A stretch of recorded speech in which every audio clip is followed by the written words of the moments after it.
gjetur disa raste, por rasti më, si them, që mu duk më flagrant, më ulëritës, ishte rasti i dëshmorit tjetër të Adheut, ish drejtori i policisë Artan Cuku, i cili u vra nga një grup kriminal me urdhër të një bosit të krimit i financuar pra ishte një vrasje tipike mafioze.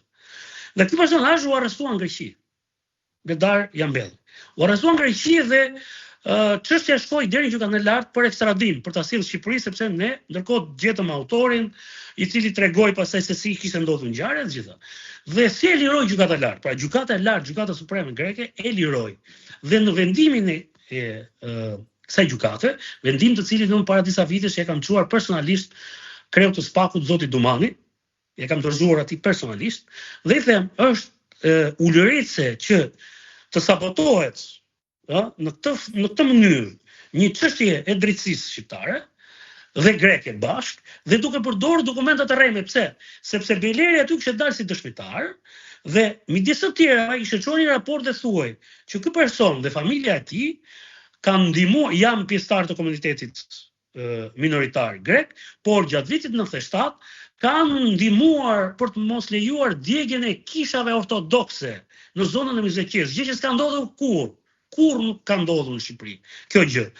Dhe ky dokumentacion i falsifikuar se është i pavërtet, midis të tjera, dhe kaq do të mjaftonte SPAK-u që do ta hapte çështjen dhe ta hetonte në këtë formë, ndërkohë që gjykata e lartë greke ta lironte në sallën e gjyqit Bledar Jambelli. Dhe ai doli, por mbas disa muajsh u bë sërish u kthye në epiqendër të autoritetet greke se ishte pjesëmarrës në një masakër që ndodhi në Athinë, pati disa të vrarë, u riarrestua dhe këtë media greke ja përdori gjatë fushatës kaluar. Dhe vendimi për mua është marrë pikërisht gjatë muajve mars, prill dhe maj, që ishte fushata, se zgjedhjet ishin qershor të vitit kaluar, kur unë bashkëpunova shumë me kolegët grek të mediave më të mëdha të Greqisë, duke u dhënë material, por edhe duke marrë material për tyre, dhe dhash intervista, pra isha shumë aktiv dhe në Greqi përveç në Shqipëri, dhe aty është marrë vendimi që unë të goditem në rrugë zyrtare. Dhe Beleri pastaj e fitoi mandatin nga burgu, pra imagjino Greqia ka gjithsej mos gaboj 19 eurodeputet. Partia në pushtet ka vetëm 9. Dhe Beleri ka i treti se ka fituar mbi 200.000 vota. Shikon çfarë ka krijuar, çfarë perceptimi ka krijuar në Greqi, ajo që ka ndodhur në Shqipëri.